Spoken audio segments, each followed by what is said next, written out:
fans, and welcome to the match preview for our game against Preston at the Riverside this Wednesday. I've got AJT and Nutchy with me. So, start off, lads. You know, a bit of a frustrating 2 games, you know, with Wigan and Brentford. So, will this fixture come at the right time or wrong time for Boro fans? I think it depends on the result, I think, doesn't it, and how the team play.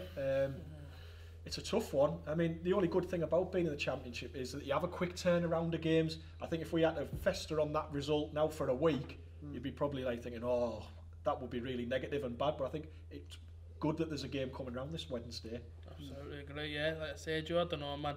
Wednesday's, it's going to be a tough one, Joe. Last 2 have been really frustrating. Wigan was just everything that could have gone wrong went wrong in terms of front of goal. We couldn't score a goal. And look at the weekend.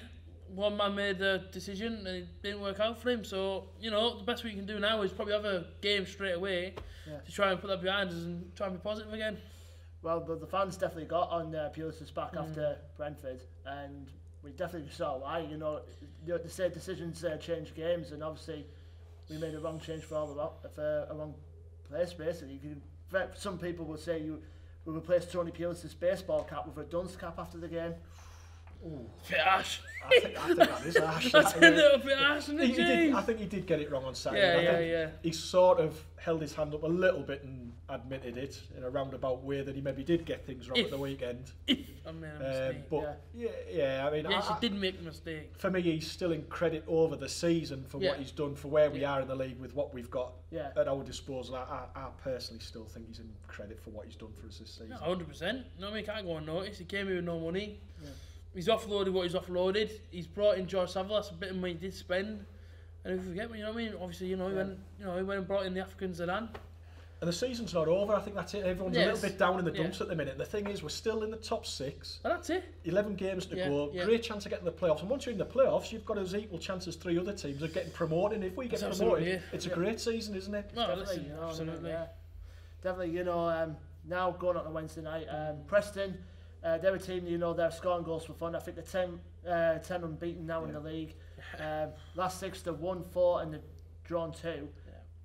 Obviously, James, you know, we're coming up against teams now that come off big derby wins, you know. Obviously, Aston Villa to come, but Preston, they come off a big derby win, you know, against Blackburn. And it's very similar in a sort of way, Joe, to the Brentford game on Saturday. I think 1 or 2 people maybe made the mistake of underestimating teams like Brentford and Preston because they haven't got teams full of stars or big names.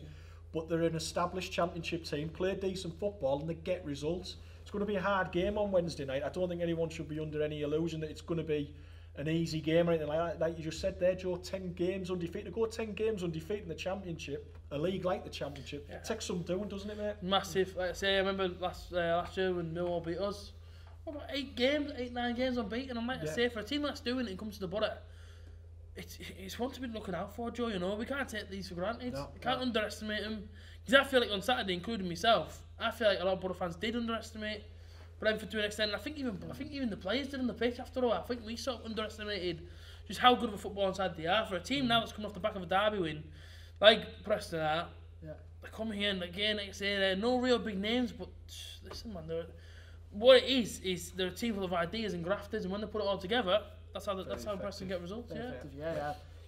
Like we say, in the reverse fixture of Deep when we drew 1-1, there's one player in particular who got Preston's goal, Alan Brown. He's currently their top scorer this season. He may be a handful for us on Wednesday. Aye, saying Callum Robinson, he's another one that stands out to me all season long. He seems to be popping up every single season, doesn't he? So, as I say there, you know, creative players in the team, and that, you know, I think Alan Brown's only a midfielder. Is he a midfielder? He's more like a number 10 or attacking midfielder. There you go, you see, so...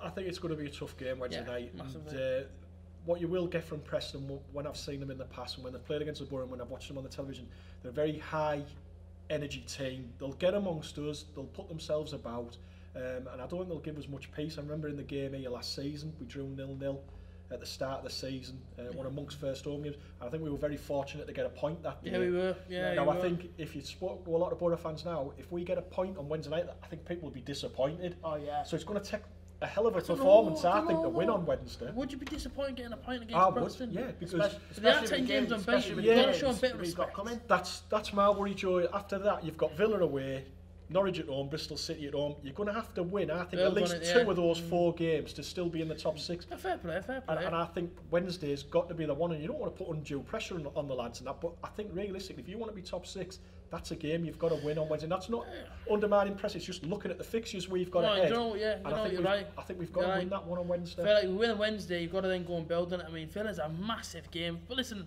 if we can take anything from Villa, if we can get the 3 points at Villa, that's a massive statement, I think, to the rest of the league. That like. But yeah, Joe, it's going to be tough Wednesday. It is. Massively, yeah. We spoke about Brown and Robinson, but other key players we should mention as well for Preston. Daniel Johnson, the creative midfielder, and we also got the likes of Jayden Stockley, who they brought in from Exeter City. He's been banging in goals for when he was in League 2 with Exeter. So they've got some key players in their team, James, and we can't deny Preston in that. And also the manager, Alex Steele, who Boro fans will know very well from heartache reality of Wembley, really, isn't it? He's done very well. He went to Norwich, he came down from Hamilton Academicals in Scotland, did a good job there, got them up to the SPL with the smallest budget, one of the smallest budgets in Scottish football, certainly the smallest budget in the SPL, got them up, then he took Norwich up, couldn't keep them up and got the sack there at Norwich. Unlucky lads. But at Preston, he's done a good job the last couple of years. I mean, last year they weren't too far off the playoffs at the end of the season, and again, they won't have one of the bigger budgets in our league, yet he still manages to turn out a team which is competitive, hard-working, and I don't expect anything different on Wednesday night. Agreed. Everything you're saying here, man, I can't really disagree with, you know what I mean? It's all agreeing, but let's say Alex Neil, you know what I mean? His team against Norwich there, Boro did double on, we thought it was going to be easy. You went to Wembley and it was a totally different team that turned up, you know?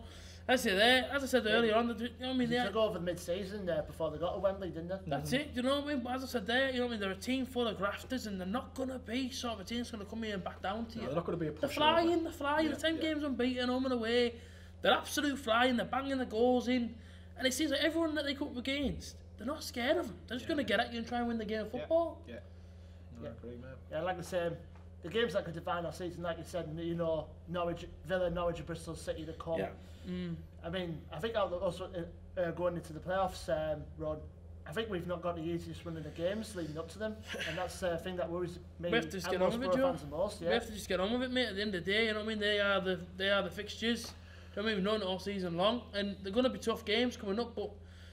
You know, I feel like it's important now to take every single game as it comes. You know what I mean? We can't be looking past the team. Yeah, I get that. Just as a different issue, we've got 58 points, there's 11 games to go. How many points do you reckon we probably need to get in the top 6? What do you reckon we might need to get? Maybe you have to be... Well, it's that tight, isn't it, at the minute? And I consider if we get something like 12 points or even 14 points out of the remaining games we got left, I consider us safe in the playoffs. Do you think 72 points would be enough? 72 will probably be enough. I mean, as it stands at the moment, it looks like it's going to be us and West Brom in the semis, and it looks like, by the looks of things, it's going to be Sheffield United and whoever is in the 6th spot. Yeah, I agree there. I'd have said about 70, 72, because it's a tight old league, isn't it, up there? And I think we'll need more than that. Do you think so? I think you'll need about 76, 77, maybe even 78 to get in the playoffs. So that means we need to get 20 points possibly from 11 games. Oh man, the life of a Boro fan, mate. So I don't think it's all cut and dried yet. I know people think, oh well, top 2's gone after the weekend. Yeah, we're in the playoffs, but I don't think it's as. It's not that easy. If teams like Preston and Villa are going to go on a run, I said that after the Sheffield United defeat. I consider the top 2 gone. It's all a matter of going in the playoffs again. I think it's 2 from 3 at the top for me, Joe. I think you've got Norwich, Leeds, and Sheffield United. Leeds play Sheffield United on Saturday. Yeah, they do. That'll go a long way, I think, maybe to deciding which one of those goes top 2. I think if Leeds pick up 3 points, that's considered. Do you think Norwich are going to win the league? I think they'll finish top 2. Do you think so? But no. I say, man, it's one of them for us. We're about to look at our whole sort of fixtures to the end of the season. We haven't got one easy game for me. I think even after we got Bristol City, we've got Swansea, which is a tough game. Yeah, we've got Forest to come as well. Forest, you've got Reading who are fighting for their lives. You've got Rotherham away last game of the season. And Bolton are fighting for a very existence. We don't have. I don't think we have an easy game. And that's the end of the season. But that's the Championship, isn't it? And even games you might think are easy, like I dare say West Brom maybe thought before the weekend, Ipswich at home, give me 3 points, they only got 1. At this time of the season, everyone, like you said there, lads, is fighting for points for different reasons. So every game's a hard game, isn't it? And that's what's going to happen between now and then. So it's solid, and like you say, man, you know, teams are starting to pick up form. Nottingham Forest starting to win games on the bounce now, and that's how this Championship works. Towards the end of the season, if you're not on it right, I'm sorry, but teams are going to go past you. And come maybe the last 4 games, you're going to be looking at it thinking, oh, bloody hell, I don't know what's happening there. That's how it's going to be. I think there's still work for us to make sure we've got our top 6 We have to be on it. From now to the end of the season, we've got to go into every single game believing we can win. I think that's the most important thing. We have to believe that we can win as a team.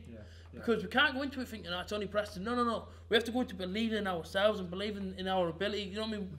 Our team is full of ability. It's full of creative ability. You know what I mean? Players that have that sort of cutting edge.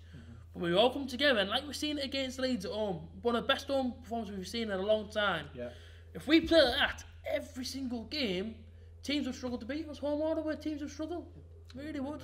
So regarding our squad for Wednesday night, would you like see any changes? Obviously, Assombalonga is going to be a big question mark. You know, in 3 games he's missed 4 easy chances. So would you consider even resting Assombalonga for Wednesday night? I wouldn't. I'd start with him because I feel as though he needs to deliver, and I think I would rather start with him than leave him on the bench. I agree. I think, and it's a game where we can't afford to rest anyone. Because like I said earlier, I think we need to get 3 points. So you've got to go with your main men on Wednesday, and he's got to start. He's got to start for us, for me, Joe.